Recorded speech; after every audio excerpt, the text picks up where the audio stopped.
हाँ चलो। મારું નામ ભગુવાજન આહિર, ગામ વાંઢિયા, ભચાઉ તાલુકો। આ અહીંયા સામે જે ચેક ડેમ બન્યો છે, આ 18,53,792 ખર્ચે બન્યો છે। આ જ્યારે બનાવવામાં ચેક ડેમ આવ્યો ત્યારે આ કન્સ્ટ્રક્શનવાળા ગઢવીભાઈથી વાત થઈ હતી કે નાલા નાખી દેવામાં આવશે, પણ નાલા નાખ્યા નથી, એને કારણે પાણી ભર્યો છે।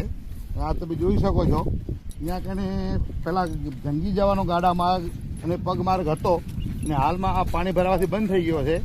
અને આ હમણાં હાલમાં જે ભાજપના નેતા તાલુકાનો અને જિલ્લાના ઉમેદવાર નક્કી કરવા આવ્યા હતા, ત્યારે ગામજનોએ આની રજૂઆત કરી કે ભાઈ અહીંયા કને પાણી ભરાઈ ગયું છે, આનું શું?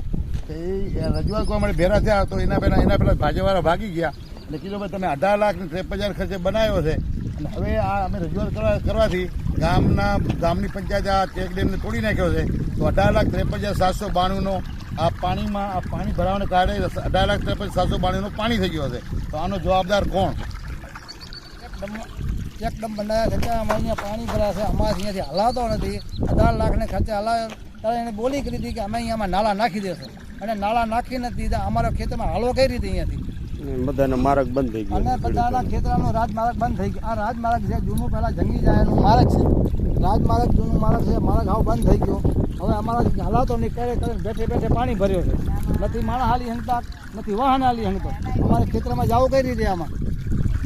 હવે આમાં લેડીઝ ક્યાં હાલે કે જેન્ટ્સ ક્યાં હાલે? આ હતું તો ગાડા મારે, આ રાજમાર્ગ, એમાં હવે હેડોય નહીં, અને કે નાલા નાખશું ના નાખશું। હવે મારે તાર ખેતરે જવું છે, ઈચ્છા થઈ કે હાલો મારું કપાસ છે ખેતરની અંદર, કે હું જાઉં આંટો દેવા, પણ હું જાઉં ક્યાંથી? હવે મારે હાલવો ક્યાંથી? બધે રસ્તો બંધ થઈ ગયો, બધે રસ્તો બંધ। હવે ખેતર વાળો તો અમને હાલવા દે નહીં। હવે મારે રોજ કાયમના માટે ઝઘડા જ કરવાના રસ્તામાં હાલવા માટે ખેતર વાળાથી।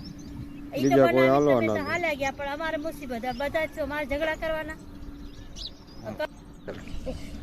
આ જો આ 18,53,792 ખર્ચે ચેક ડેમ બનેલો છે, અને આ હમણાં 1 તારીખના ભાજપના આગેવાનો જિલ્લાના તાલુકાના આવવાના હતા પંચાયતમાં, અમે ત્યાં રજૂઆત કરવાના હતા કે આ ચેક ડેમ બનાવવાથી અહીંયા પાણી ભરાઈ ગયો છે, તો એના પહેલાં પંચાયતે આ ચેક ડેમ તોડી નાખ્યો। તો 18,53,792નો આ પંચાયતે આ પાણી કરી નાખ્યો અહીંયા કને।